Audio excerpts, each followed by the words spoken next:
Bismillah, assalamualaikum warahmatullahi wabarakatuh. Innalhamdulillah nahmaduhu wa nasta'inuhu wa nastahdihi wa natubu ilaih wa na'udzu billahi min syururi anfusina wa sayyiati a'malina. May yahdihillahu fahuwal muhtadi wa may yudlil falan tajida lahu waliyyan mursyida. Asyhadu an la ilaha illallah wahdahu la syarikalah wa asyhadu anna Muhammadan abduhu wa rasuluhu la nabiyya wa la rasula ba'dah. Allahumma sholli ala Muhammadin wa ala Muhammad kama shollaita ala Ibrahim wa ala ali Ibrahim innaka Hamidum Majid. Usikum wa iyaya nafsi bitaqwallah faqad fazal mu'minun muttaqun. Subhanallah wa bihamdihi adada khalqihi wa ridha nafsi wa zinata arsyihi wa midada kalimatihi wa ba'du.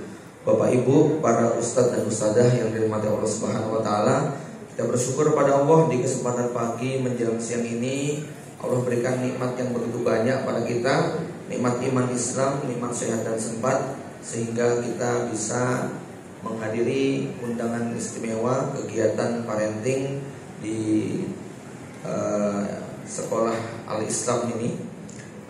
Mudah-mudahan majelis kita Allah berikan banyak rahmat dan kasihnya kepada kita semuanya.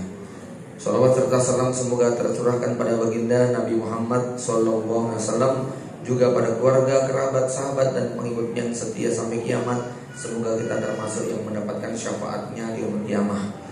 Bapak Ibu sekalian, saya mau minta maaf khususnya kepada panitia Dewan Guru karena mungkin direncanakan sampai jam 11-an, tapi seingat saya sudah menyampaikan kalau Sabtu ini memang qadarullah biasanya jadwalnya agak banyak sekali, rata-rata bisa 5-6 kajian, sehingga jam 10 nanti kami sudah harus pindah tempat lagi.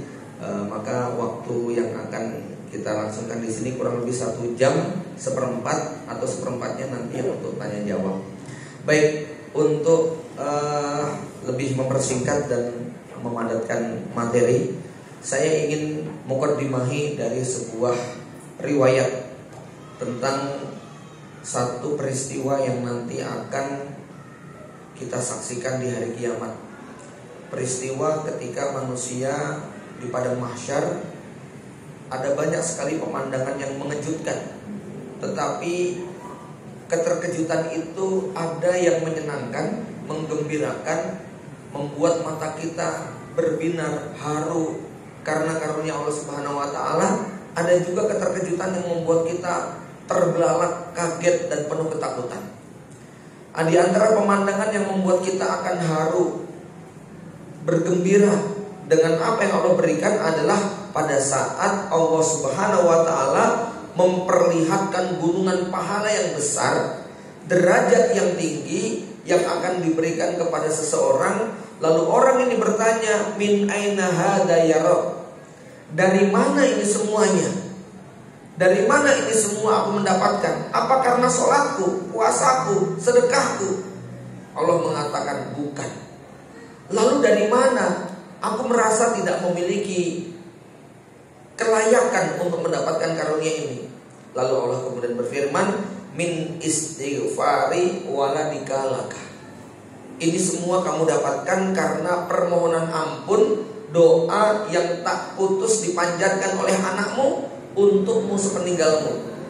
Ya, Bapak Ibu dari mata Allah, sebuah kebahagiaan kalau seandainya kita termasuk yang ditakdirkan Allah Subhanahu wa taala mendapatkan karunia gunungan pahala yang besar, derajat yang tinggi, bukan karena ibadah yang kita lakukan, karena ibadah kita sangat terbatas, tetapi kita mendapatkan karena anak soleh kita yang tak putus mengirimkan doa untuk bapak dan ibunya, memohonkan ampun setiap saat untuk kedua orang tuanya. Dan doa itu sederhana, selalu kita ajarkan kepada anak-anak kita, tapi barangkali kita belum mendalami kandungan hakikatnya. Doanya berbunyi, Rabbighfirli wali walidayya warhamhuma kama rabbayani shaghir. Dalam riwayat disebutkan wa waladun saleh yad'u lahu. 3 investasi akhirat kita, salah satunya adalah wa waladun saleh yad'u lahu. Apa doanya waladun saleh? Doanya adalah Rabbighfirli wali walidayya warhamhuma kama rabbayani shaghir. Maka ada beberapa poin dalam potongan hadis ini yang perlu mendapatkan perhatian. Pertama, bahwa orang tua yang akan mendapatkan karunia derajat tinggi, pahala yang besar, itu adalah orang tua yang mendapatkan doa dari anak soleh tadi. Maka syarat pertama yang berdoa adalah anak soleh. Kalau anaknya nakal, kalau anaknya durhaka, kalau anaknya murtad, kalau anaknya kufur kepada Allah Subhanahu wa taala, sebanyak apapun doa dia gak akan sampai kepada orang tuanya. Jadi ini catatan pertamanya, yang berdoa harus anak soleh. Kalau sambil mabuk, sambil judi, sambil zina, kemudian Rabbighfirli wali walidayya, nyampe gak kira-kira Pak? Gak nyampe. Ya. Sambil korupsi, sambil makan riba, sambil berbuat maksiat yang lain, terus dia berdoa Rabbighfirli wali walidayya, kita khawatir nggak sampai. Kenapa? Karena yang sampai itu hanya waladun soleh. Ini yang pertama. Yang kedua, ada kalimat yang dipilih Nabi, yaitu kalimat wali walidayya. Nomor 2 bukan itu. Nomor 2 adalah Rabbighfirli. Dia minta ampun dulu kepada Allah. Karena dengan diampuninya dosa-dosa dia, ini membuat orang jadi bersih, nggak punya dosa, tobatnya diterima, kalau berdoa bisa mustajab. Ya, maka urutannya begitu. Anak ini anak soleh, anak yang dosa-dosanya sudah diampuni, ketika dia berdoa, doanya mustajab. Yang ketiga, Nabi menggunakan kata-kata wali walidayya, dan untuk kedua orang tuaku. Bapak ibu sekalian, kita tahu bahasa Arabnya bapak dan ibu itu bisa abi umi, bisa walid dan walidah. Tapi yang familiar di telinga kita itu kata-kata abi dan umi. Abi dan umi itu bahasa Arabnya abawa, abawani, kedua orang tua. Kalau walidani ini juga sama kedua orang tua. Bedanya apa? Ya, bedanya paling tidak ada 2 penjelasan. Yang pertama, kata-kata walid itu mengacu kepada ibu. Walidayya itu ibunya dulu baru bapaknya. Kenapa?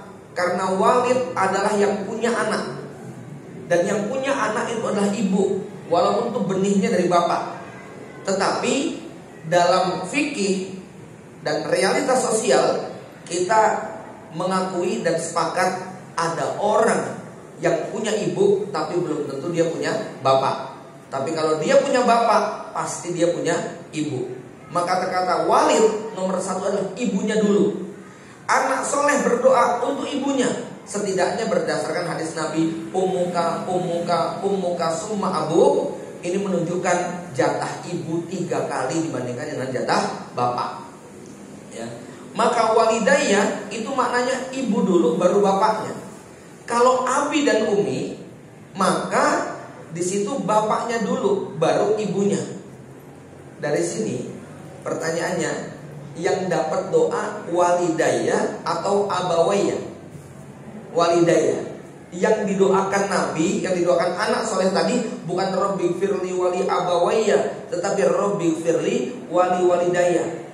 Tetapi kalau anaknya nakal, durhaka, ingkar, maksiat dan sebagainya, Rasulullah SAW mengingatkan, kullu mauludin yuladu alal fitrah. Setiap anak itu lahir dengan fitrahnya. Apa fitrahnya? Fitrahnya bertauhid, fitrahnya berbakti, fitrahnya taat. Fa'abawahu. Nah, ini Nabi tidak mengatakan fawalidahu, tapi Nabi menyebutkan apa? Fa'abawahu. Maka bapak dan ibunya itulah yang membuat anak durhaka.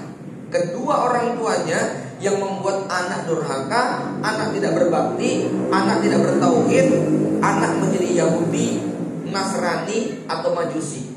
Fa'abawahu yuhawwidanihi au yunassiranihi au yumajjisanihi. Bapak ibu sekalian, ya, dari makna ini bapak-bapak harus hati-hati. Apa konsekuensi daripada penjelasan tadi? Konsekuensinya adalah anak kita kalau soleh soleha berdoa, yang dapat ibunya dulu. Tapi kalau anaknya nakal dan durhaka, yang kena bapaknya. Nah, itulah gak enaknya jadi bapak, Bu.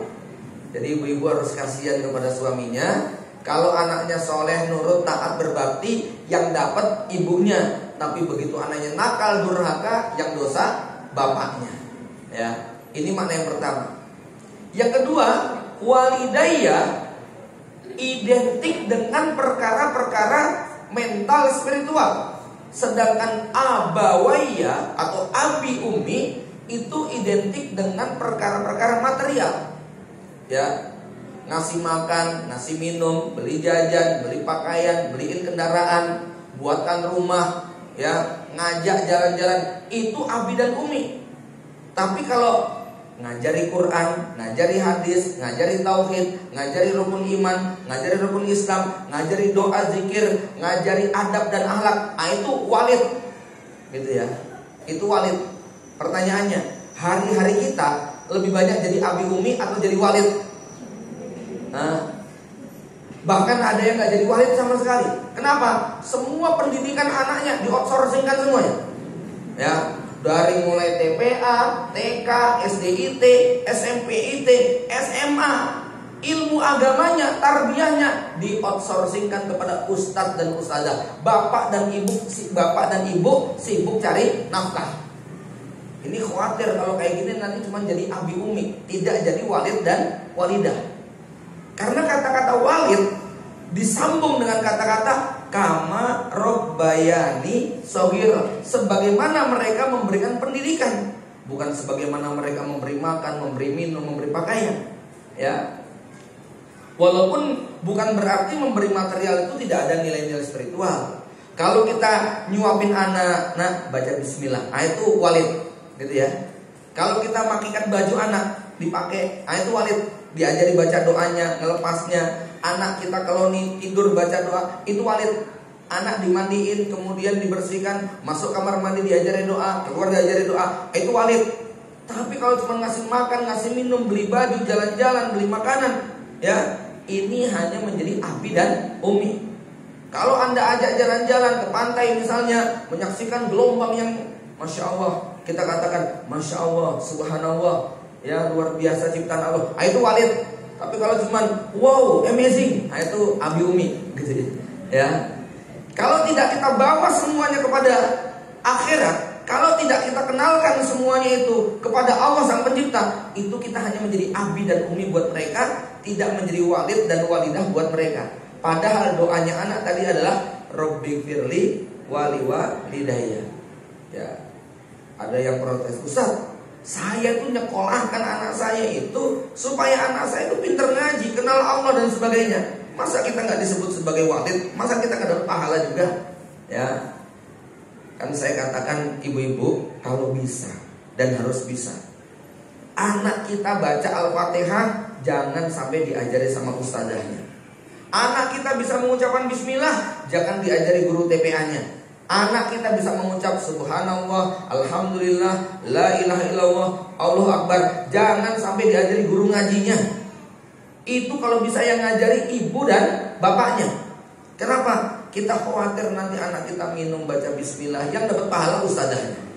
Ya, anak kita sholat Al-Fatihah yang paling inti, yang dapat pahala guru ngajinya. Anak kita keluar rumah baca doa, yang dapat pahala guru TPA-nya. Ya, lalu diprotes kan, loh, saya itu kan nepekkan anak saya juga bayar, gitu kan? Ya, saya itu sungguh-sungguh milikan sekolah buat anak saya, masa nggak dapat pahala? Ya dapat, syaratnya SPP-nya lunas, gitu ya. Mohon maaf, karena ada yang sudah jadi walid enggak, jadi abi umi juga enggak. Ya, anaknya titipan di pondok, enggak bayar daftar ulang, enggak bayar SPP, anaknya dibiarkan, enggak pernah ditengok, enggak pernah dikirimi jajan, enggak pernah kemudian dinasihati, pengennya lulus jadi kiai. Itu yang dapat pahala itu donaturnya sama pak kiainya, Pak.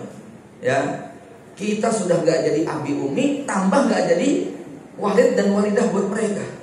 Ya, Bapak Ibu yang dirahmati Allah Subhanahu wa taala, maka yang ketiga tadi adalah ya, kita harus menjadi walid buat mereka. Apa pekerjaan walid? Kama robbayani shogiro. Jadi kalimatnya adalah memberikan pendidikan, dan di situ ada kata-kata shogiro, di waktu kecil, karena ini intinya. Maksudnya apa? Nanti begitu besar, ya dia sudah sama orang lain. Tapi doktrinnya waktu kecil itu kita yang menanamkan. Setidaknya sampai usia mumayyiz, usia 14 tahun. Ini semuanya masih tanggung jawab bapak dan ibu kandung. Kalau sudah 15 ke atas, itu biasanya kita pondokkan, kita sekolahkan di luar. Itu memang sudah masanya mereka akil balik, menempuh jalan hidup sendiri. Soghiro itu meliputi usia dari sobi sampai mumayyiz, 1 sampai 14 tahun. Karena selama dia belum balik, dia belum punya dosa dan belum punya pahala, masih ikut kepada orang tuanya. Begitu mimpi basah atau akil balik, maka dia sudah punya rekening sendiri tentang dosa dan pahalanya. Sudah tidak tersambung dengan bapak dan ibunya. Ya, artinya setelah itu kalau anak memang jadi baik, maka kebaikan dia juga tetap menjadi milik bapaknya tanpa mengurangi pahala dia sama sekali. Ya, Bapak Ibu yang dirahmati Allah Subhanahu Wa Taala. Pertanyaannya, kira-kira ya, kalau anak kita baru akan menjadi investasi buat kita di akhirat, kan yang muncul adalah gimana caranya? Gimana caranya? Sebab harus kita akui, tadi sudah dimukadimahi oleh Ustadz, betapa beratnya mendidik anak di zaman digital, zaman yang sangat berbeda dengan 30-40 tahun yang silam. Ya, kita sudah banyak diskusi dengan psikolog, dengan orang-orang yang memang ahli di bidang pendidikan ini. Ada satu kesimpulan menarik, bahwa generasi milenial yang disebut generasi strawberry ini gak bisa kita perlakukan seperti waktu kita kecil. Ini generasi strawberry kata orang, kesenggol lecet, ketindih melenyet, ya, dikerasin ngelawan, dilunakin ngelunjak, semuanya serba salah. Ya, Bapak Ibu dari mati Allah. Nah, pertanyaannya kan gimana caranya? Karena begini, tadi hadisnya berbunyi fa'abawahu, yang bikin anak durhaka bukan anaknya. Yang bikin anak durhaka adalah bapak dan ibunya. Kalau saya gambarkan kira-kira gini Bapak Ibu, generasi kita itu mirip seperti batang singkong yang ditancapkan di atas tanah subur. Gak usah dapat perlakuan istimewa, 6 bulan panen, singkongnya besar-besar. Generasi anak kita itu mirip seperti tabu lampot di pinggir jalan, yang pendek sudah berubah, kelengkeng, kemudian anggur, kemudian jambu, citra. Itu kan pendek-pendek sudah berubah ya Bu. Kita beli, kita bayar, kita pindah ke rumah kita, apa yang terjadi? Mati, buahnya sudah gak keluar lagi. Pertanyaannya, sing salah, sing dodol, apa sing tuku? Ini bukan salah pedagang Pak, ini yang salah yang beli. Belum belajar tentang ilmu pertanahan, gak ngerti bagaimana perawatan, belum belajar tentang ilmu pupuk yang dibutuhkan. Ini pohon istimewa, pendek segini sudah berbuah. Ya, mau kita perlakukan sebagaimana pohon-pohon besar. Ya, dalam hitungan hari, pekan dia sudah mati. Kalau buahnya besok kita petik, gak bakal berbuah lagi. Kan begitu. Gak kok bisa abangnya jualan pendek sudah berbuah, delima segini sudah berbuah, manggis segini sudah berbuah. Begitu kita pindah, lah kok mati. Ya, ini karena kita tidak punya ilmu sebagaimana abang tadi yang jualan. Ya, maka jangan menyalahkan pohonnya. Ini menipu, pohon jelek dan sebagainya. Bukan pohon jelek, kitanya yang tidak punya ilmu untuk merawat pohon tadi. Ya, ada ilustrasi yang lain. Mudah-mudahan ini agak memudahkan kita untuk memahami. Kalau kita pernah belajar sejarah di SMP atau SMA, ada satu teori, bukan teori tepatnya, tapi cerita sejarah tentang manusia. Walaupun saya tidak percaya banget dengan teori ini, ya. Kita pernah konon menurut buku-buku sejarah dan yang diajarkan guru-guru, termasuk juga mungkin di sini, kita mengenal istilah manusia prasejarah, manusia zaman purbakala. Mereka hidup di zaman batu, di era ketika hidupnya nomaden, berpindah dari satu tempat ke tempat yang lain. Maka bapak daripada generasi nomaden ini, mereka akan mengajarkan sejumlah keterampilan teknik bertahan hidup kepada anak-anaknya.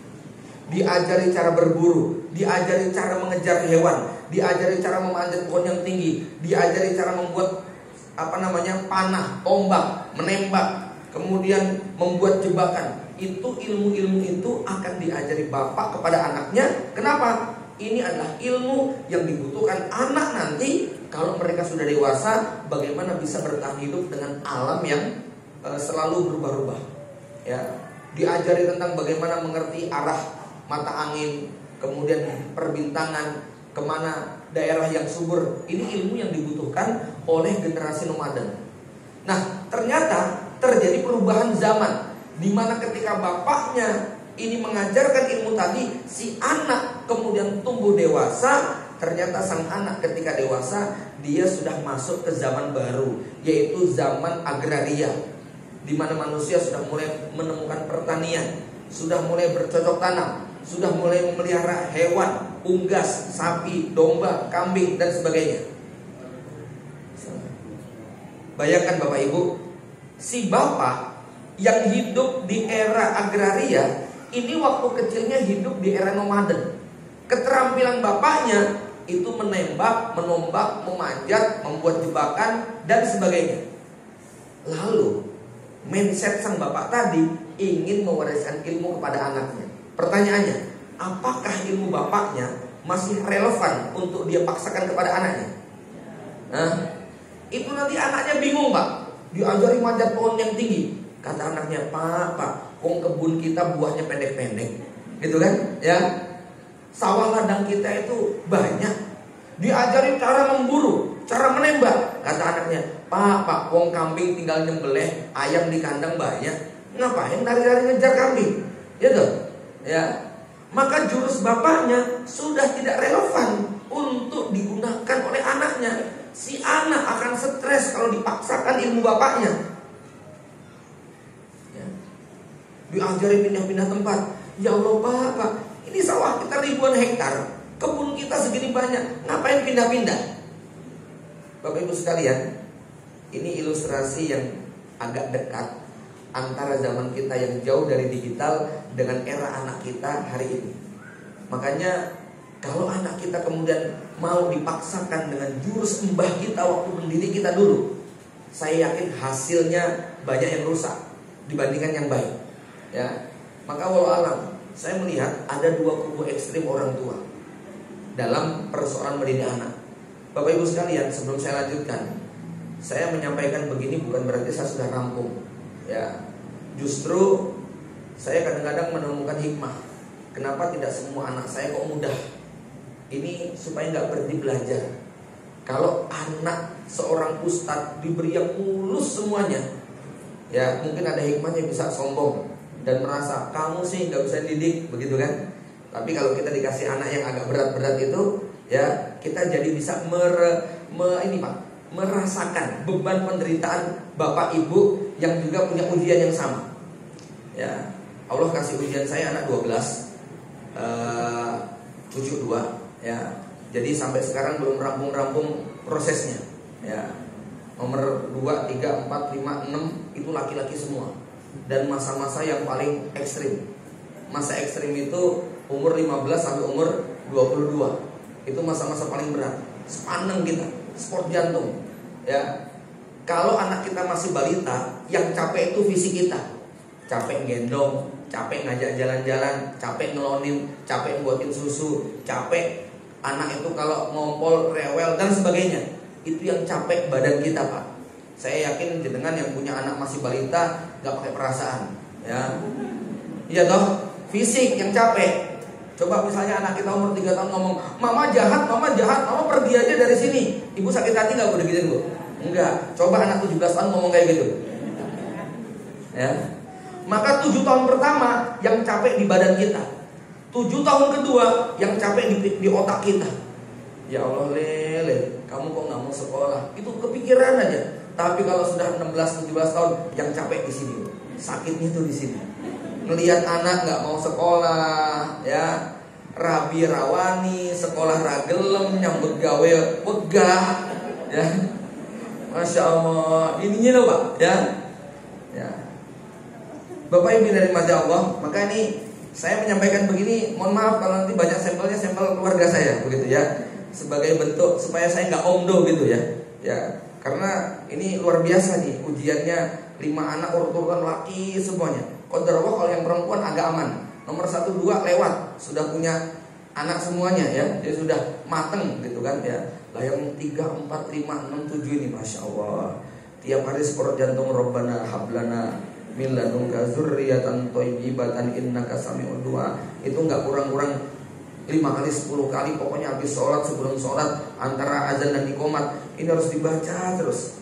Ya, cek pada subuh, ya masih tidur lagi, ya dibangunin 10 kali, nggak rampung, ya toh, ya sudah diingatkan begini begitu, kita baru akan menyadari makna firman Allah, wa'mur ahlaka bis sholati wastabir 'alaiha. Perintahkan keluargamu, anak-anakmu sholat, wastabir 'alaiha, sabar yang dilipat gandakan. Hampir menjadi keluhan semua orang tua ya Pak. Ya. Rasulullah itu punya menantu Ali bin Abi Thalib 9 bulan sholatnya masih dibangunin kok. Menantu loh, sahabat tuh ini. Jadi jangan mentang-mentang jangan punya menantu ustadz kemudian aman. Enggak jaminan gitu loh ya. Oh ustadz kok jadi bangunin? Enggak, Ali bin Abi Thalib masih dibangunin 9 bulan. Ya, Rasulullah yang bangunin loh. Ya, udah jadi menantu bayangkan. Ya kalau anak-anak kita main Mobile Legends sampai jam 1 malam, gitu kan? Ya. Jadi kami mesti sebelum subuh pada subuh tuh, assalamualaikum, gimana kabarnya, udah bangun, di call sampai 5 kali nggak terasa, gitu kan? Ya. Ya Allah lele, kan gitu, pisah-pisah daerah gitu, ya. Ya, udah umur-umur segitu pada ada yang sudah kerja, ada yang masih mondok dan sebagainya. Ya, jamaah Bapak Ibu dari Allah Subhanahu Wa Taala. Kembali lagi kepada realitas. Jadi begini, saya melihat pada titik ini ada 2 kubu ekstrim orang tua. Ya, kubu ekstrim yang pertama, dia mencoba untuk mengcopy paste jurus mbahnya dulu waktu mendidik dia untuk dipraktekkan kepada anaknya. Dan pada titik ini banyak yang mental. Mental anak kita tidak seperti mental anak pada zaman dahulu, ya. Atau yang kedua, karena dia itu mendidik seperti itu nggak bisa, maka dia kemudian banting setir ke kiri. Apa? Wes sakarepmu, terserah, begitu kan? Makanya saya kalau ngomong sama anak-anak begini Bapak Ibu. Nah, Abi kalau melihat kamu, ya kayak begini, Abi nggak sedih, Abi nggak kecewa, Abi nggak marah. Yang Abi pikirkan itu cuma satu. Abi membayangkan teman-teman Abi, jamaah Abi yang diuji oleh Allah punya anak dengan tingkat kenakalan kayak begini, tetapi bapaknya duitnya nggak sebanyak Abi, ilmunya nggak sebanyak Abi, kesabarannya nggak sebanyak Abi. Itu kayak apa di perlakuan anaknya? Iya Bi, teman-temanku udah kayak gitu Bi, ya. Sampai ada temanku tuh yang bikin doanya begini, tapi di status doanya Bu, dan statusnya nggak diperlihatkan kepada bapak ibunya. Doanya gimana? Seandainya aku punya doa yang mustajab, aku minta doa diganti bapak dan ibuku. Itu nek jenengan jadi bapak ibunya gimana perasaannya? Ya, Masya Allah, anak kok punya doa kayak begitu, pengen diganti bapak dan ibunya, gitu kan? Ya. Maka kadang-kadang kalau anak itu sudah kayak begitu, saya menghibur diri. Ngiburnya gimana? Nah, kamu itu Abi anggap sebagai dosen dan Abi mahasiswanya, ya. Tapi kamu tuh Abi lihat kayak dosen killer, galak banget gitu, ngasih tugas susah buat main. Abi nggak lulus nih jadi mahasiswa kamu nih, ya. Mbok tolonglah jadi dosen yang baik hati sama mahasiswanya, jangan nyusahin begini, ya. Nanti pengen cengir gitu ya. Enggak, tapi kita jadi enjoy gitu Pak ngomongnya Pak, nggak ngamuk-ngamuk gitu loh Pak ya. Jadi kita nganggap dia kayak dosen galak gitu loh, yang kita harus agak ngemis-ngemis dikit, ya, dengan bahasa-bahasa sindiran yang semacam itu, ya. Bapak Ibu dari mata Allah Subhanahu Wa Taala. Nah, maka yang paling berat ini menjadi orang tua yang tengah-tengah, orang tua yang tidak seperti saklek apa adanya, tapi juga tidak meliarkan bebas tanpa batas karena sudah kehabisan tenaga, ya. Dan kita khawatir, Rasulullah sudah mengingatkan di akhir zaman itu, ya, harga binatang lebih mahal daripada manusia. Manusia lebih murah daripada harga binatang. Mau tahu contohnya Bu? Coba Bapak Ibu kalau di kampung, ya, mbah kita di kampung, kambingnya jam 6 sore belum balik kandang, kira-kira gimana komentar ibunya? Pak pedosnya udah mulai gitu kan, ya. Mesti dicari, ya enggak? Nah, tapi coba anak kita jam 10 malam belum pulang, dia apain? Ben, kok yang mulai dewi, gitu kan ya. Ya. Kambingnya jam 6 sore gak balik, itu bapak ibu panik. Anaknya jam 12 malam belum pulang, ben, ya. nggak usah dikunci pintunya, nanti biar anaknya pulang, kalau pulang jam 12 malam nggak kesulitan gitu ya. Waliyasbillah ya, karena memang kita sudah barangkali capek putus asa. Nah, yang menjadi orang tua yang tengah-tengah ini, Masya Allah, menghabiskan tenaga, menghabiskan biaya, menghabiskan waktu. Harus punya waktu untuk diskusi yang sebanyak-banyaknya ya. Mohon maaf Bapak Ibu, dua anak kami yang nomor 4 dan 5 ya, ini gak selesai sekolah ya. Yang satu, yang dua-duanya SMA, baru kelas 3 di pondok maksudnya ya, gak kerasa ya. Kemudian yang nomor 4 nomor 5 juga begitu ya. Akhirnya sekarang kerja dengan saya di Arafah. Yang satu ngurusi masjid, yang satu ngurusi usahanya masjid ya. Tapi saya merasakan di antara semua anak-anak, dua orang ini yang paling kenyang hidup dengan saya, paling kenyang majlis dengan saya, ngobrol, diskusi berbagai macam tema. Tema cinta, tema rumah tangga, tema ini, tema itu. Itu justru menurut perhitungan mereka yang paling matang. Kenapa? Paling lama bersama bapaknya ya. Harus jadi kalau sarapan pagi kan saya punya jatah di Solo itu 3 hari. Hari Jumat, hari Sabtu, hari Ahad gitu kan ya. Kalau Senin, Selasa, Rabu, Kamis itu di pondok ya. Jadi 3 hari di sini, 3 hari di Boyolali. Nah, waktu di sini inilah yang kemudian baik makan pagi maupun makan malam kadang-kadang, tapi yang paling sering makan pagi harus ya. Kudu ngumpul bareng. Di situ kita punya waktu banyak untuk kemudian diskusi segala macam. Anak-anak usia begitu yang sudah mulai kenal perempuan, ya kan? Ya, kita mau paksa dia, nggak mungkin nggak pegang HP anak segitu, ya tidak? Nggak mungkin mereka kemudian kita kekang. Yang bisa kita berikan adalah rambu-rambu dan arahan. Ya, Bapak Ibu dari mata Allah Subhanahu Wa Taala. Maka kalau kita melihat realitas pada hari ini, Masya Allah, berbedanya generasi dulu dengan generasi sekarang, ini yang membuat orang tua zaman sekarang lebih wajib belajarnya daripada anak-anak kita. Ya, coba kalau kita renungkan generasi zaman dulu ya, generasi zaman kita nih, waktu masih mondok, ya, santri zaman dulu. Ini saya bicara santri. Ngapunten Bapak Ibu, di sini ada yang anaknya di pondok kan? Ngacung, boleh dibantu? Ada berapa orang? Oke ya, ada sekitar 10-an ya anaknya di pondok kan? Ya. Generasi kami waktu mondok Pak, ya, daftar ya orang tua bantu, ujian sendiri, berangkat dari Jakarta ke Solo ikut konsul nggak diantar, sampai di pondok administrasi, daftar ulang, cari kamar, beli lemari, ngurusi ini itu dan semuanya mandiri, ya, nggak pernah diajari, nggak pernah dibimbing sama orang tua. Orang tua ngelepas pakai doa saja dari Jakarta, ya. Selama di pondok 2 bulan baru dikirim WhatsApp, 4 bulan baru dapat paket, setengah tahun baru ditelepon, setahun sekali baru pulang. Alhamdulillah hasilnya seperti ustadz kondang sekarang. Nah, anak-anak kita sekarang bayangkan, ya, daftar bapaknya ngetik online, ujian ditemenin, wawancara ditungguin, ya, berangkat ke pondok 1 mobil elf nganterin, ya, ibunya, bapaknya, pamannya, bibinya, anaknya, sampai pembantunya ikut, ya. Sampai di pondok daftar ulang, yang proses bapaknya, cari kamar, ibunya ikut-ikutan, beli lemari, bapaknya ngebantuin, sampai kemudian masukkan lemari ke kamar, ibunya ikut nata barang. Sebelum berangkat anaknya bilang, jalan-jalan dulu dong Pak, gitu kan ya. Sebelum dilepas masih kita antar masuk warung makan dan sebagainya.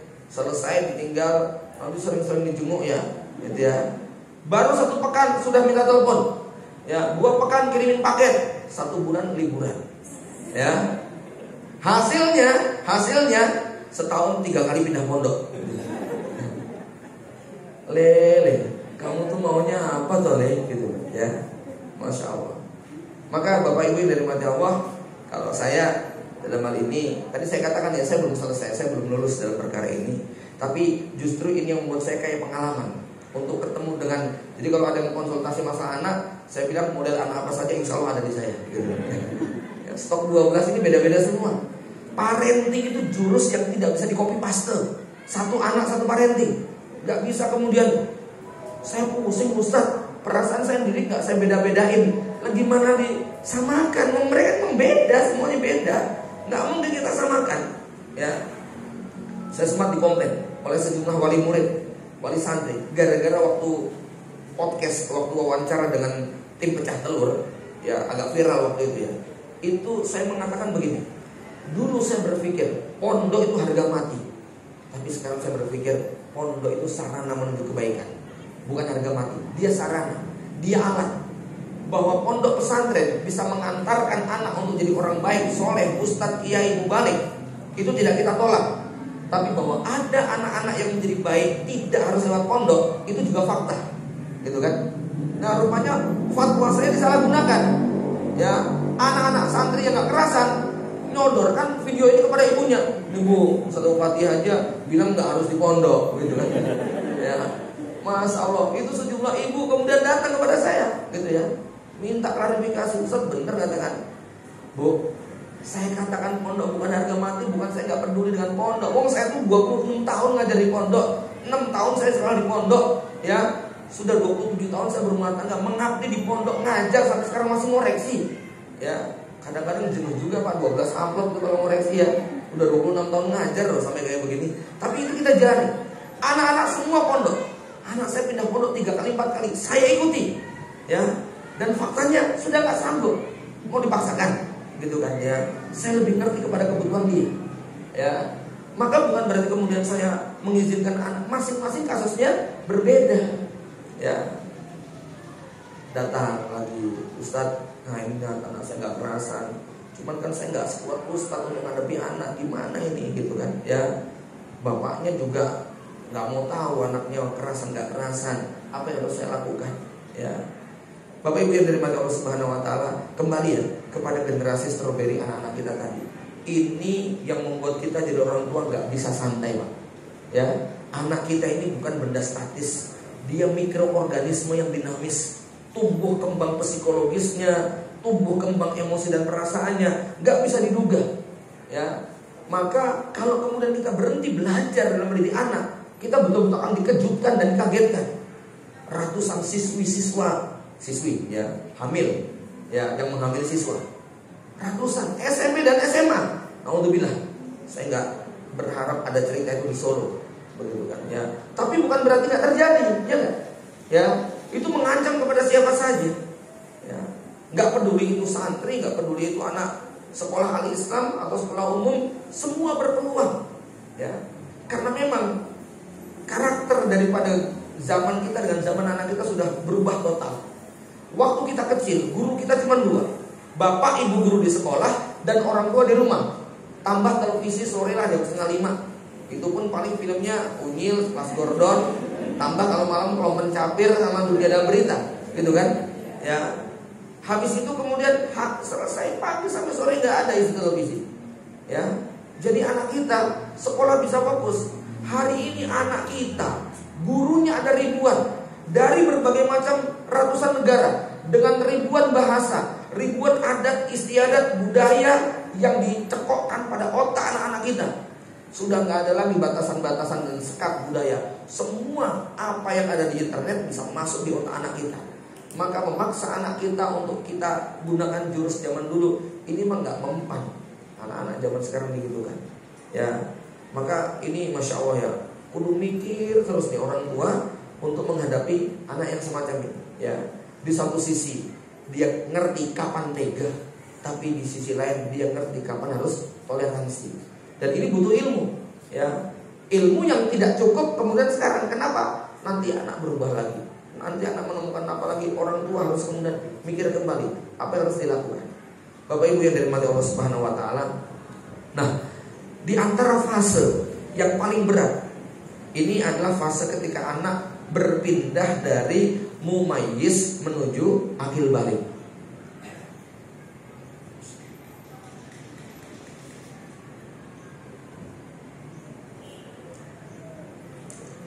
Imam Sufyan Ats-Tsauri mengatakan, la ibu ibnaka sab'an wa addibu sab'an wa sahibu sab'an. Ini agak mirip dengan ucapan Ali bin Abi Thalib. 7 tahun pertama jadikan dia raja, 7 tahun kedua jadikan dia tentara atau budak tawanan, 7 tahun ketiga jadikan dia sahabat atau menteri. Kata Sufyan Ats-Tsauri, La ibu sab'an, bermain-mainlah dengan anakmu 7 tahun pertama. Ya memang 1 sampai 7 isinya apa? Main-main. Maka kita mendukung ikhtiar pemerintah anak SD itu umur 7 tahun. Karena itu usia kita sudah mengajarkan dia sholat. Ya, muru auladakum as-sholah ibna sab'asinin. Perintahkan anakmu untuk sholat umur 7 tahun. Maksudnya 7 tahun sempurna. Ya, 7 tahun pertama kata Imam Sufyan bermain. Ya memang harus dipuaskan anak-anak segitu untuk dunia permainan. 7 tahun kedua kata Imam Sufyan, wa'adibuhum, ajarkan adab dan etika, adab moral dan akhlak. Ya, maka di situ perintah untuk sholat, puasa, menutup aurat, tidur harus dipisah, bantu pekerjaan orang tua. Ya Rasulullah mulai masuk 6 tahun 7 tahun itu sudah mulai mengembalakan kambing. Ya, anak-anak segitu sudah mulai dikenalkan dengan pekerjaan orang tua, sudah mulai diajari ekonomi dalam batas yang minimal. Dikenalkan kalau pengen sesuatu ada caranya, tidak kemudian semaunya. Ya, ini 7 sampai 14. Makanya 7 sampai 14 seperti budak. Semuanya harus diatur sama bapaknya. Dia mirip seperti tentara yang harus dikomando apapun gerakannya. Hadap kanan gerak, hadap kiri gerak, maju, mundur, bubar, semua pakai instruksi. Anak 8 sampai 14 harus kita doktrin, kamu tentara, harus manut sama atasan. Jawabannya cuma satu, siap dan, gak boleh bantah.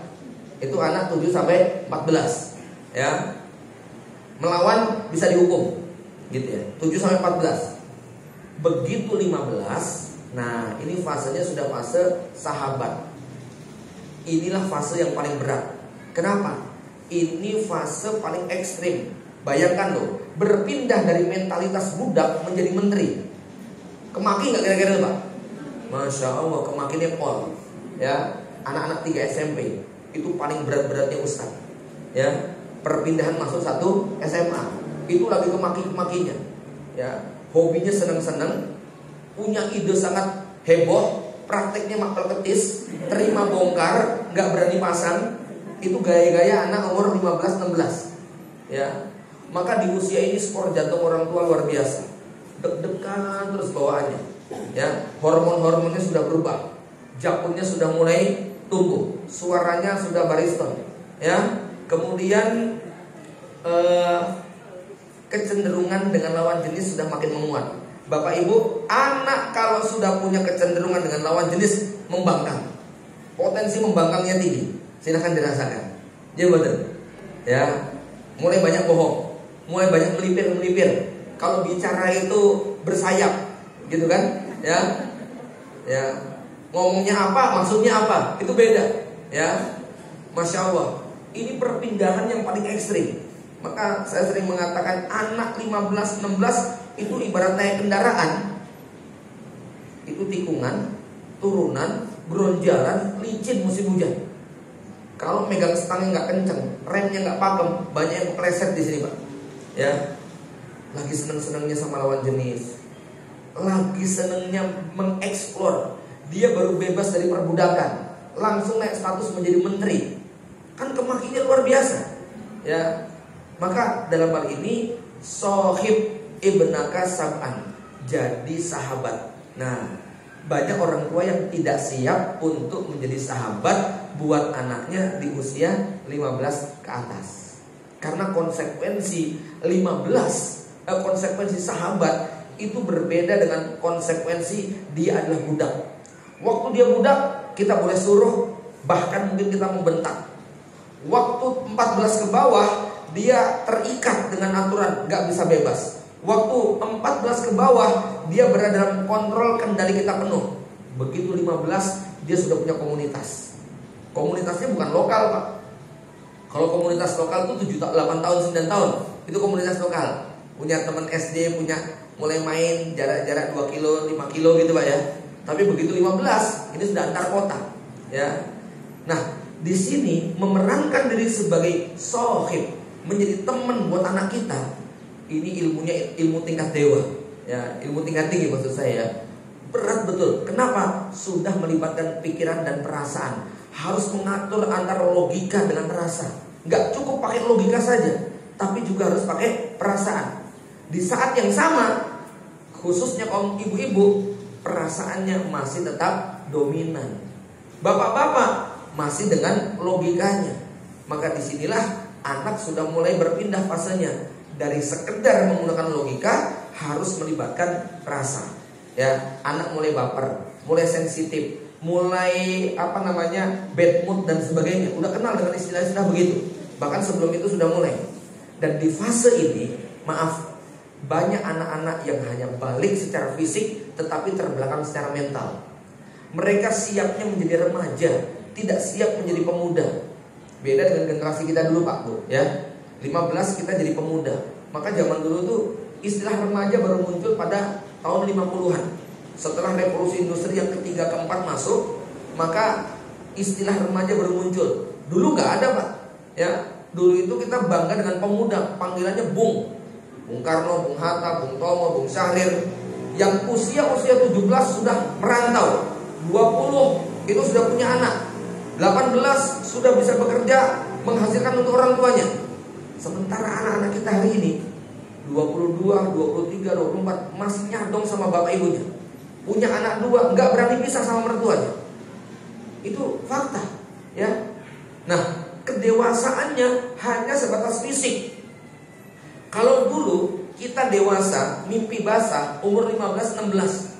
Anak-anak sekarang 12 sudah mimpi basah, ya.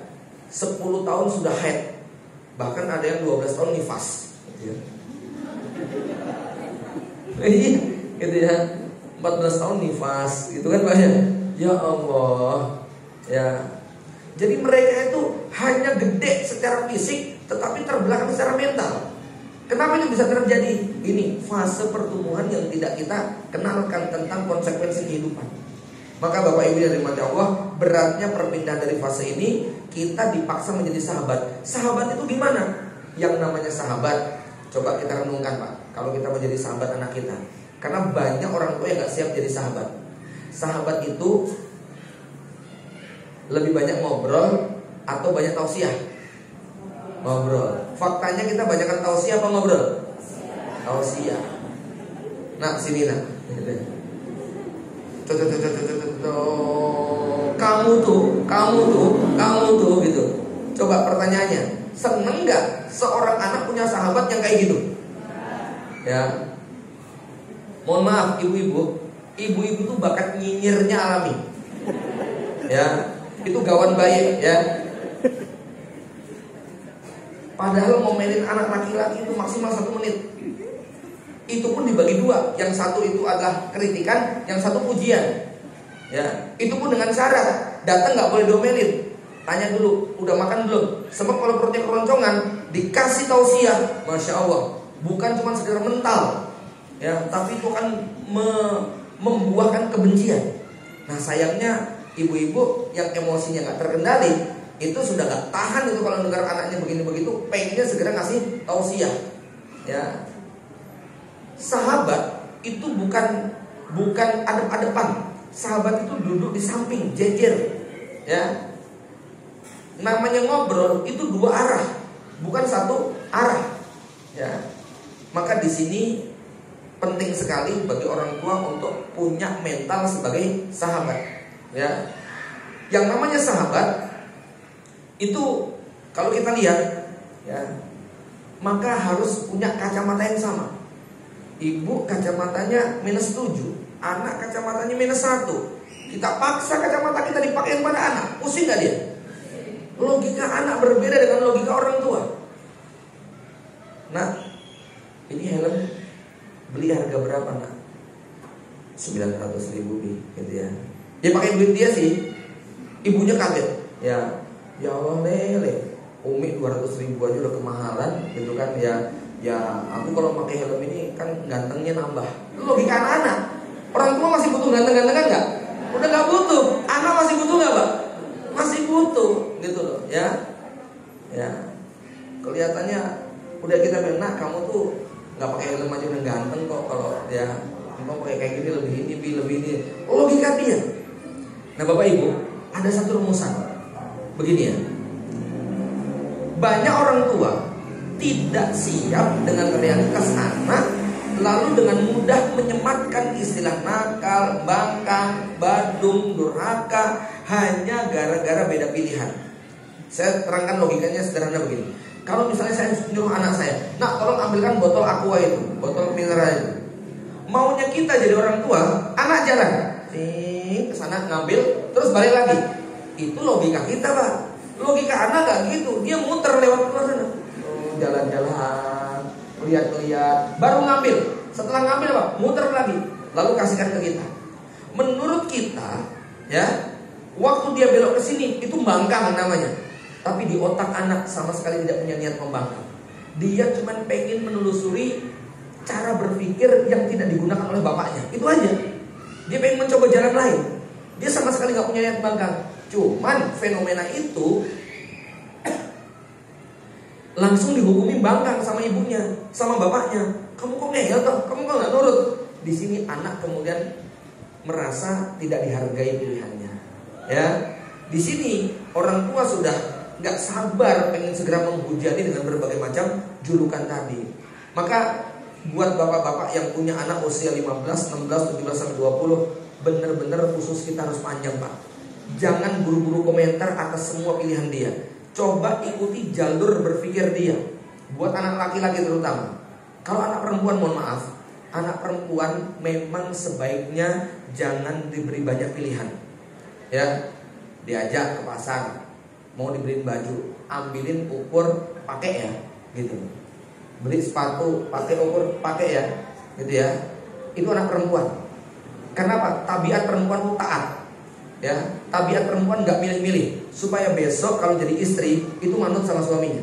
Ya, tapi kalau laki-laki enggak.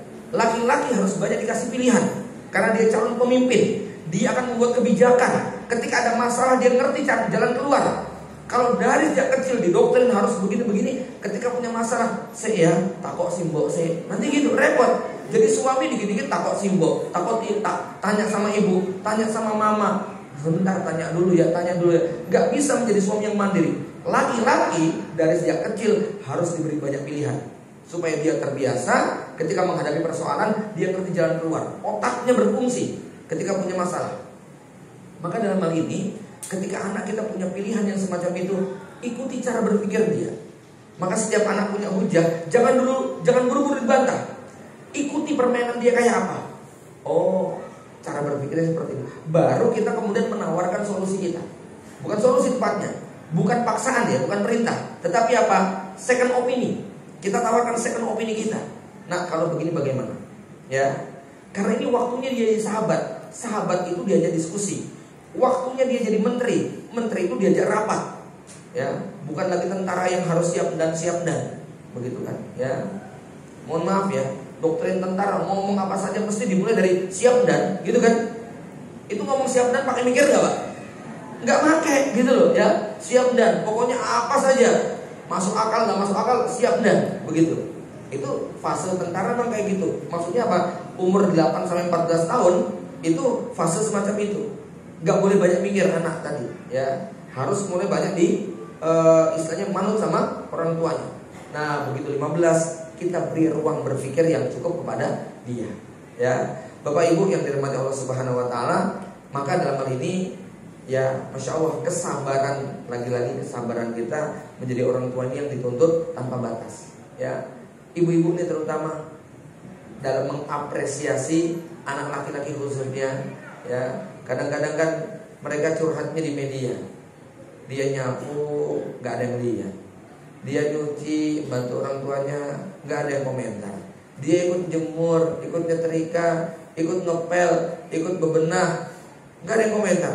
Capek badan dia, mau rebahan pegang HP, ibunya nongol. HP lagi gitu ya. Jegel gak dia, Pak? Ya. Ya. Nah ini dua-duanya, bapak dan ibu harus betul-betul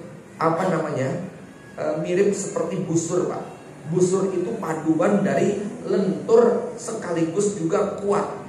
Ya, kalau busurnya ini tidak lentur, maka nggak mungkin talinya akan mengembang. Kalau busurnya lentur tapi gampang patah, maka nggak mungkin anak panahnya akan melesat. Paduan antara lentur dengan ulet dan kuat, ini yang membuat anak panah tadi bisa melesat. Anak kita itu mirip seperti pedang yang ditempa oleh tukang pandai, di mana pekerjaannya dua, pukul bakar sama siram air. Pukul bakar, siram air. Bapaknya itu tukang mukul dan bakar, ibunya tukang nyiram. Jadi bapaknya ngomel, yang doktrin, yang bla bla bla, nanti ibunya ngusap-ngusap, gitu ya. Dibakar pukul terus, nggak dikasih air, remuk itu.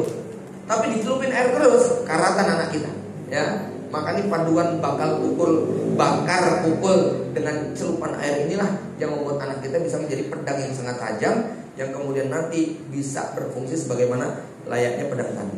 Bapak Ibu yang dirahmati Allah Subhanahu wa taala, kurang lebih 1 jam saya berbicara. Kita masih punya waktu kurang lebih 15-20 menit. Kalau ada yang diskusi, panitia menyediakan door prize 5 buku Hisnul Muslim. Saya kembalikan dulu kepada moderator. Assalamualaikum warahmatullahi wabarakatuh. Waalaikumsalam warahmatullahi wabarakatuh. Alhamdulillahirabbil alamin. Luar biasa nggih Bapak Ibu nggih. Jani pun tesih pengin lebih berlama-lama nggih. Tapi karena cupetnya waktu, maka kami beri kesempatan langsung saja unek-unek panjenengan disampaikan pada Ustadz Abu Fatihah nggih. Monggo yang mau bertanya atau menyampaikan unek-unek, monggo Ibu yang berjilbab merah nggih. Kemudian yang kedua, monggo kita buka kesempatan untuk yang kedua. Setelah Ibu nanti ada lagi yang mau menyampaikan, Bapak Ibu. Sementara belum. Oke, Bapaknya. Monggo Ibu Rumiyin, kami persilakan. Bismillahirrahmanirrahim. Assalamualaikum warahmatullahi wabarakatuh. Perkenalkan, saya Ibu Yanti. Anak saya Putri di kelas 10 di sini. Saya ingin mempertanyakan adiknya. Adiknya ini usia kelas 5 ya. Kelas 5 itu berarti sekitar 11 tahunan. Ini sungguh-sungguh membuat saya nangis, Ustadz. Beda dengan kakak-kakaknya.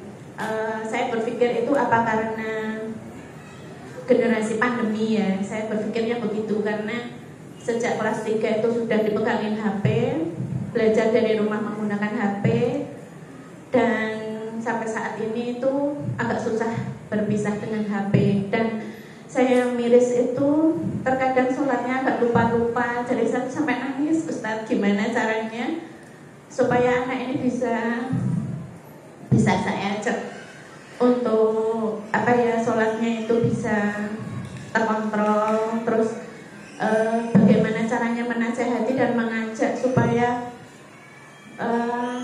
anak ini bisa mengikuti apa yang saya harapkan begitu. Karena anaknya ini begitu setiap memiliki kemauan itu harus. Jadi minta A itu hari ini harus disediakan. Sama minta sepatu saat ini harus dibelikan. Minta apapun harus. Jadi terkadang saya juga tidak bisa menolak. Kebetulan anaknya juga perempuan. Jadi gimana ya Ustaz, di sisi lain saya tidak bisa menolak apa kemauannya, tapi di sisi lain anak ini nggak mau mengikuti apa kemauan saya. Jadi terkadang itu saya sedih, gimana ya caranya. Mohon sarannya dari Ustadz Fatihah, mudah-mudahan bisa membantu. Jazakumullah khairan. Wassalamualaikum warahmatullahi wabarakatuh.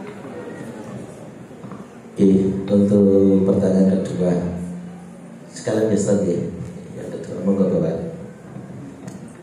Assalamualaikum warahmatullahi wabarakatuh. Anak saya di sini kelas 11. Begini, saya mau tanya yang dari awal-awal tadi masalah apa ya? Abi, Umi atau Walid tadi ya, penjelasan itu. Kebetulan anak saya itu 3 tak. Anak saya 3, kebetulan aja ini. Yang saya sudah lulus dari Pondok Pesantren Ibnu Abbas Klaten. Yang ini juga lulusan SMP Ibnu Abbas Klaten. Dan yang ketiga juga sekarang ini kelas SMA kelas 1 di Ibnu Abbas Klaten. Kebetulan juga ini saya bukan istilahnya menyombongkan, tidak sama sekali. Kebetulan anak saya udah hafal 30 juz. Hafal 30 juz, yang nomor 3, yang nomor 1 kebetulan juga saja ini bisa kuliah di kedokteran 11 Maret ini. Nah ini semuanya ini saat ketiga-tiganya ini kebetulan itu waktu sekolah baik di Ibnu Abbas baik di sini saya itu tidak pernah membayar, jadi gratis gitu istilahnya. Nah itu apakah termasuk yang tadi saya itu termasuk AMI-UBI apa yang tadi satunya tadi itu tak? Udah gitu aja. Waalaikumsalam warahmatullahi wabarakatuh. Waalaikumsalam warahmatullahi wabarakatuh. Untuk sesi tanya jawab yang pertama kita batasi dulu, monggo Ustaz untuk bisa dijawab. Baik, terima kasih. Mohon maaf saya jawab yang nomor 2 dulu. Mohon maaf Bapak, barangkali nanti kalau kita berbicara ini buat Bapak dan mungkin yang lainnya, kita kurangi kalimat kata-kata kebetulan ya. Kita harus sering menyebut kata-kata qadarullah masya'a, qadarullah masya'a, karena memang tidak ada yang kebetulan di sisi Allah Subhanahu wa taala. Tapi kalau maksudnya adalah karena merasa kami gak punya daya upaya, ya insya Allah itu khair. Tapi mungkin pilihan qadarullah itu lebih baik ya. Yang kedua, kalau terkait dengan semacam itu, apakah bisa disebut abi, umi dan walid? Bapak Ibu sekalian, ini mindset umum. Saya belum berbicara kasus per kasus. Kita harus punya mindset yang normatif. Apa itu? Anak yang Allah titipkan kepada kita itu adalah sawah ladang yang menjadi sarana investasi kita. Ya, kalau bisa semuanya benar-benar hasil panennya menjadi milik kita. Ya. Ini kami sebetulnya pagi ini masih wawancara calon wali santri 5 hari, Rabu, Kamis, Jumat, Sabtu, Ahad. Tapi saya izin karena Sabtu ada 6 pertemuan ya. Saya minta 3 hari saja ngisi wawancaranya. Dan biasanya dalam wawancara kemarin kami sudah sampaikan, Pak, anak Bapak cuma 1, kalau bisa benar-benar Bapak miliki. Ini aset yang Allah titipkan pada Bapak, jangan digadaikan keluar. Ya, ibarat ini kebun cuma 1, cuma sepetak, jangan sampai yang nanami orang lain. Ya, kalau bisa anak Bapak jangan diserahkan ke investor, jangan diserahkan ke donatur, ambil sendiri semuanya Pak. Saya tahu Bapak berat, tetapi kalau bisa ini dirawat betul-betul dengan jerih payah keringat Bapak. Ya, Bapak sudah capek merawat anak ini dari kecil. Ya, jangan sampai ketika besar lalu diserahkan kepada donatur, kepada investor yang nggak pernah capek nyawii, ngeloni, gendong, mandiin dan sebagainya. Tahu-tahu besar dapat anak soleh solehah seperti anak jenengan, mereka yang membayar.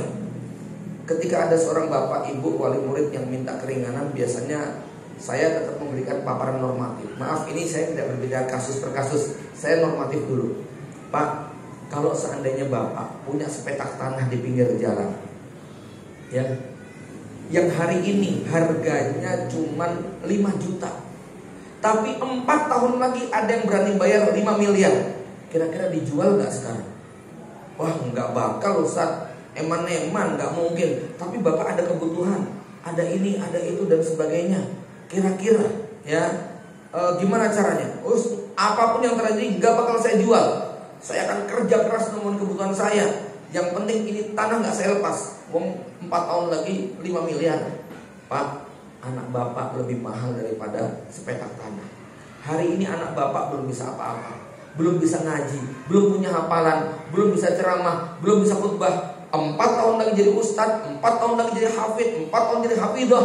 Ya, itu nilainya mahal. Kalau sekarang sudah dilepas kepada orang, SPP-nya dibayarin sama mereka, uang pakalnya dibayarin sama mereka, saya khawatir nanti Bapak gak kebagian banyak. Enak banget itu donatur, cuma modal 1 juta dia bisa dapat pahala anak Bapak. Ya, enak sekali itu para investor. Ya, dia gak capek melahirkan, gak susah merawat sejak kecil, gede nemu anak soleh-soleha seperti anak jenengan. Kalau bisa, saya bilang kalau bisa ya, jangan dilepas. Jadikan ini aset kita. Ya, besok kita akan memetik betul buah daripada perjuangan banting tulang, peras keringat kita untuk merawat anak-anak kita, untuk tidak ada campur tangan orang lain. Ya, bukan karena ini kewajiban semata, tapi karena kita melihat besok di akhirat Allah akan membalas setiap rupiah yang kita keluarkan demi tumbuh kembangnya anak kita menyembah Allah Subhanahu wa taala. Ini masalahnya.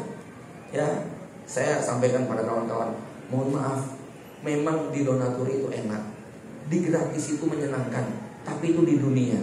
Ya, kita khawatir besok di akhirat pahala kita terlalu banyak diambil sama orang lain. Kita nggak dapat pahala sabar mencari nafkah. Kita nggak dapat pahala peras keringat untuk memberikan jajan anak kita.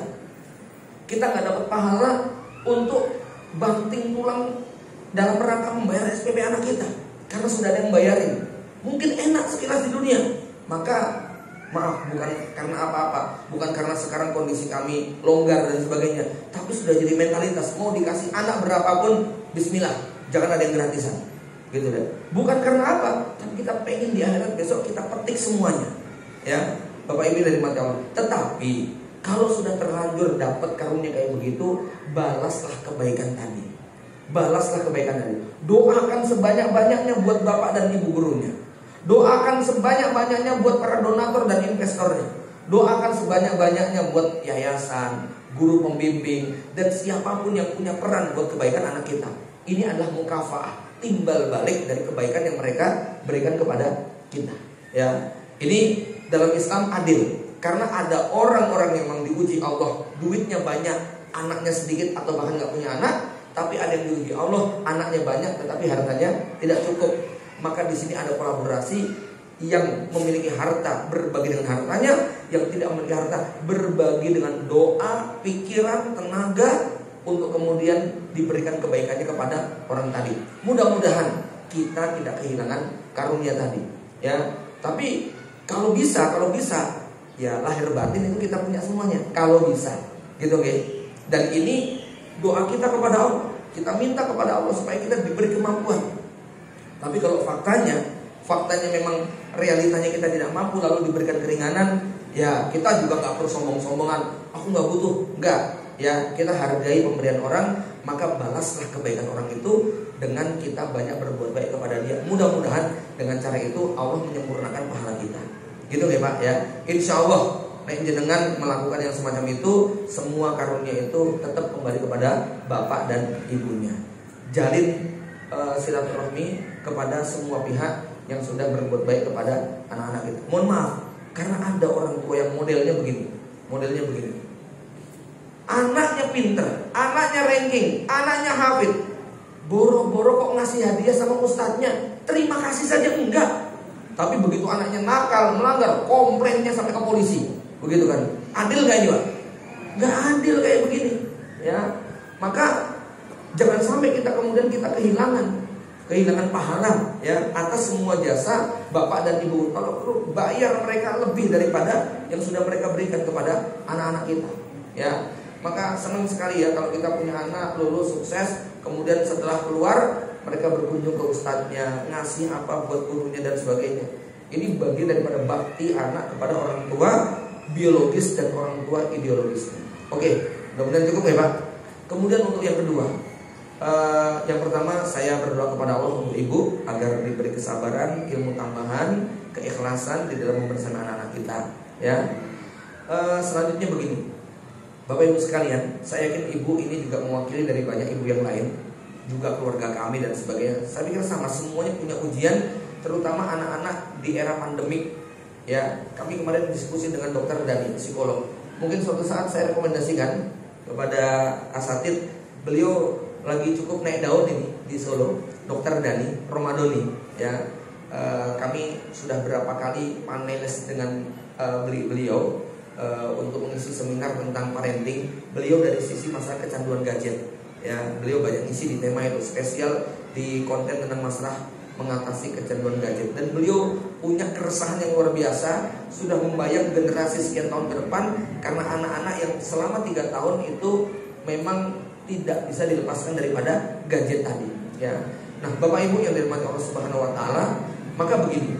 Pertama, ya, di antara semua bentuk ikhtiar untuk kebaikan anak-anak kita, kata Imam Ibnu Qayyim, yang paling banyak berpengaruh itu adalah kekuatan dan ketulusan doa kita.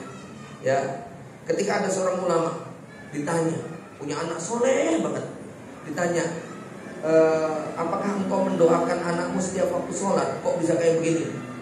Bahkan setiap saat, setiap saya mengingatnya, setiap saya memandangnya, maka saya selalu berdoa kepada Allah Subhanahu wa taala, Rabbana hablana min ladunka dzurriyyatan thayyibah. Rabbana hablana minas sholihin was sholihat. Jadi nomor satu ini menjadi kunci pembuka, ya. Yang kedua, nasihat nggak boleh berhenti, tetapi kesabaran kita harus dilipat gandakan, ya. Bapak Ibu sekalian, nasihat kita kepada anak kita mirip seperti benih yang kita sebar. Ada benih yang kita sebar jatuh di tanah yang subur. 3 hari sudah keluar kecambahnya, tunasnya sudah nampak. Itu benihnya bagus, tanahnya subur, musimnya tepat. Yang menanam betapa dia merasa beruntung. Ya Allah, mesti senang. Dia nggak tunggu, ya. Nanam kok 3 hari sudah keluar tunasnya. Tapi ada benih yang kita sebar jatuhnya di karpet. Nunggu nggak kira-kira? Nggak nunggu. Kapan nunggunya nih? Nunggu disapu. Jatuh di teras, nunggu nggak? Nggak nunggu juga. Nunggu disapu lagi, jatuhnya ke selokan. Belum nunggu juga. Nunggu musim hujan, keseret air hujan, jatuh ke tanah subur. Nasihatnya sekarang 10 tahun lagi baru tobat. Itu banyak, ya. Maka jangan berhenti menasihati anak kita. Jangan bosan dan capek untuk mengingatkan mereka. Salah satu yang bikin stres kita sebagai orang tua itu adalah mengharuskan hidayah pada anak kita lewat mulut kita. Padahal hidayah buat anak kita bisa lewat orang lain, bisa lewat temennya, bisa lewat gurunya, bisa lewat tukang bakso, bisa lewat siapa saja. Anak itu tiba-tiba sadar ketika dia kabur dari orang tuanya, haus dan lapar. Kemudian dia dipanggil sama seorang tukang mie ayam. Nak, udah makan belum? Belum. Mau ya bapak buatkan mie ayam? Mau pak. Lalu dibuatkan. Lalu anak bilang, Bapak terima kasih, Bapak baik sekali sama saya. Bapak kok sudah kayak seperti orang tua saya saja. Lalu orang tuanya ngomong begini, Nak, kamu kenapa kabur dari rumah? Ya, kamu tuh baru kenal bapak sekali. Bapak baru ngasih kamu mie ayam semangkok, teh segelas. Kamu bersyukurnya, berterima kasih sudah kayak gitu. Bandingkan bapak ibu kamu yang melahirkan kamu, nyuapi kamu, ngurusi kamu sampai sekarang. Lah kok kamu tinggal lari? Ini gak adil. Tuh, kena mental tuh anak. Ya. Nah, masalahnya waktu dia kena mental, dia berani pulang apa tidak? Di sini peran penting orang tua. Pada saat dia kemudian memberikan nasihat dan sebagainya, pastikan emosi kita tidak banyak terlibat. Kenapa? Anak kita kalau sudah terlanjur sakit hati, kecewa, terluka, ya, suatu saat hidayah itu datang, dia sadar pengen kembali, tetapi karena jalan pulangnya itu terluka, maka dia tuh berhenti. Dia gengsi untuk pulang. Ya, disinilah orang tua harus sabar dalam ngasih peran, ngasih nasihat kepada anaknya. Tolong emosi diinikan. Kalau lagi agak marah, jangan bicara. Ya, teorinya memang begitu Pak Bu. Ya, marah itu nggak boleh bicara. Kadang-kadang kita kebalik. Lagi marah, malah bicara. Marah itu kan ada fasenya, ada gunungnya, ada landainya. Waktu kita marah, ini baiknya diem. Nanti kalau sudah reda, baru bicara. Lah kita suka kebalik. Waktu marah kita bicara, waktu landai malah diem. Rampung nggak urusan? Nggak rampung, gitu ya. Orang itu kalau lagi marah bicara, apa yang terjadi Pak? Orang kalau marah bicara sering ngamuk kan, nyala-nyalain orang kan. Ya, saya mau nanya nih, orang kalau lagi marah, kemudian dia melampiaskan kemarahannya, ya, maka biasanya orang yang lagi marah itu merasa benar atau merasa salah? merasa benar. Merasa benar itu sebenarnya salah atau benar? Salah. Lah orang dalam posisi salah kalau bicara mesti banyak salah, gitu kan? Ya, maka waktu kita emosi optimal, tahan jangan bicara. Nanti kalau sudah reda, Dok sini Dok. Ya Allah, ya. Nah, sudah reda omongan kita akan lebih terkontrol. Tapi kalau jenengan lagi tingkat kewarasannya itu terganggu, ya, kok kemudian melampiaskan dengan kata-kata, khawatir kata-kata itu melukai perasaan dia. Dan rata-rata kita kalau habis marah, nyesel apa bahagia? Nyesel. Sak bener-benernya jenengan nek ngamuk direkam mesti malu untuk nonton. Ya betul. Ya, makanya harus pandai menahan emosi. Dan di sini peran bapak untuk menjaga kewarasan istri itu penting. Ya, karena memang perempuan itu otaknya lebih kecil daripada laki-laki, tapi bekerja 8 kali lipat lebih keras dari laki-laki. Ya, saya gambarkan otak laki-laki itu volumenya, beratnya itu kan 1100 sampai 1350 gram. Otak perempuan 800 sampai 850 sampai 1100 gram. Ada selisih 20%. Tetapi otaknya perempuan bekerja 8 kali lebih keras daripada laki-laki. Memikirkan apa yang gak perlu dipikirkan, menghubungkan apa yang gak ada hubungannya. Itu otak perempuan. Ya, makanya laki-laki suka heran, kok kamu sampai ke situ sih mikirnya, gitu kan? Ya, buat kita itu enak saja, ya, dibawa slow, dibawa kalem, dibawa santai. Buat perempuan nggak demikian, Mbak. Laki-laki itu saya gambarkan seperti tronton 5000 cc buat ngangkut 50 penumpang. Itu di jalan tol bisa kecepatan 100 km per jam. Perempuan, ibu-ibu itu Avanza 1500 dipakai ngangkut 80 orang. Ringset nggak kira-kira? Ya, makanya perempuan harus sering diservis. Servisnya ke mall itu paling cepat, gitu ya. Langsung itu businya bersih, gitu ya. Ya, langsung wah pokoknya lancar biasanya itu ya. Suara aslinya muncul, begitu ya. Nah itu bapak-bapak yang punya kewajiban untuk menjaga kewarasan istri. Demikian ya Bu, mudah-mudahan membantu. Bapak Ibu kayaknya dicukupkan dulu ya.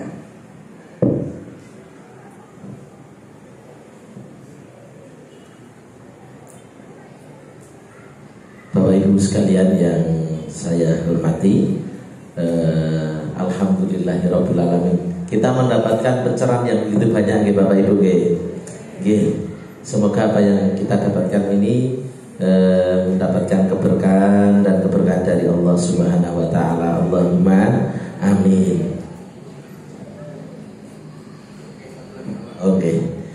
Mungkin ini untuk yang sesi tanya jawab yang terakhir. Bahwa menawi masih ada unek-uneknya Bapak Ibu, satu saja. Oke, monggo.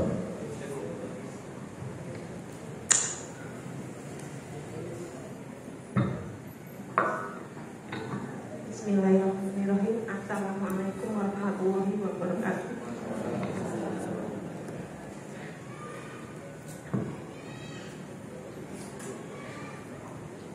Alhamdulillah, perkenalkan nama saya Suyati, ibu dari Lailon Daya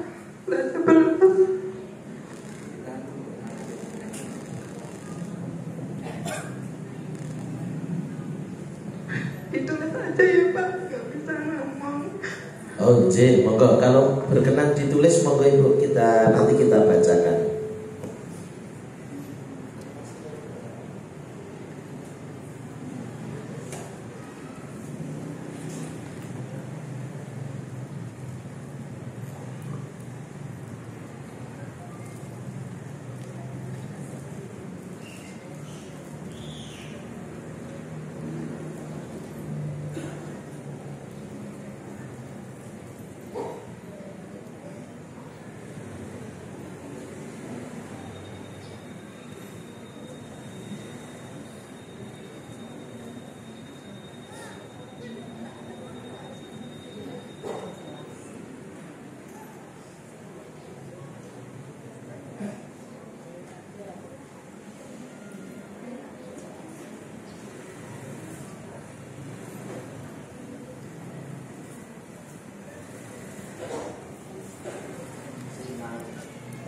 Sinambi Nyerantos pertanyaan kita kira monggo kalih dipun sambi rumiyin Bapak Ibu.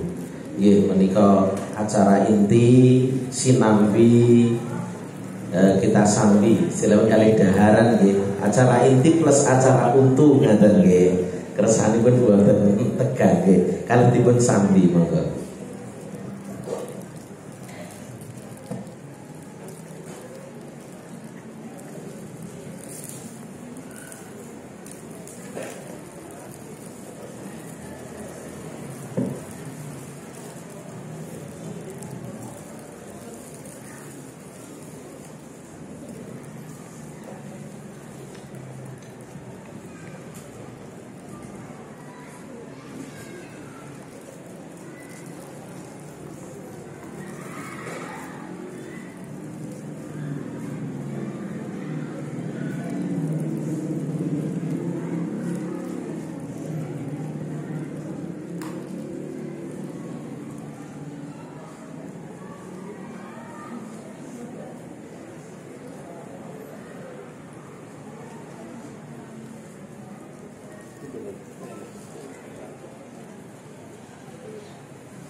Oke.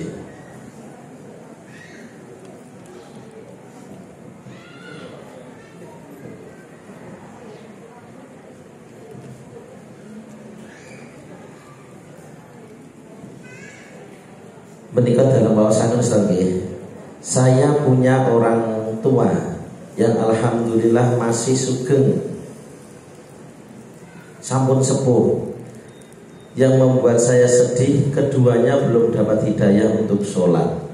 Apa doa yang saya harus panjatkan supaya bisa membantu orang tua saya bisa diampuni Allah dan segera mendapatkan hidayah? Maka Bapak Ibu, mungkin juga ini mewakili bagi yang lain kalau ada yang serupa, ya. Memang salah satu kesedihan kita sebagai anak kalau mendapati kedua orang tua kita di usia senja tapi juga belum mendapatkan hidayah. Seperti sedihnya Nabi Ibrahim alaihissalam dengan kondisi orang tuanya azar. Seperti sedihnya Rasulullah SAW melihat ayahanda pamannya, ya, Abu Thalib dalam hal ini, ya. Maka dalam hal ini kalau Anda anak perempuan sedikit mungkin agak ringan. Maksudnya begini, salah satu yang membuat kita ringan itu adalah bahwa Allah tidak akan menuntut kita sebagai anak atas kedurhakaan orang tua. Berbeda kalau itu anak laki-laki. Jadi kalau anak laki-laki, memang dalam riwayat disebutkan seorang laki-laki itu akan menanggung dosa 4 wanita. 1 adalah istrinya, 2 adalah anak putrinya, 3 saudari putrinya, 4 ibunya. Maksudnya bagaimana? Kalau ada seorang anak laki-laki, kalau ada seorang laki-laki yang membiarkan istrinya durhaka, maksiat, tidak menyembah Allah, tidak beribadah, ya, dia biarkan anak putrinya begitu, tidak berhijab, tidak menutup aurat, tidak beribadah, maka itu ditanggung dosanya oleh suaminya atau bapaknya. Begitu juga kalau ada seorang kakak, dia punya adik yang bapak ibunya sudah gak ada, maka adik perempuan ini tanggung jawab sang kakak sampai dia menikah dapat suami. Atau kalau dia misalnya punya saudari yang janda, ya, kakaknya janda, udah gak ada suaminya, dan ini si adik laki-laki ini masih kuat, masih mampu untuk mengarahkan, membimbing, maka adiknya akan mendapatkan tuntutan.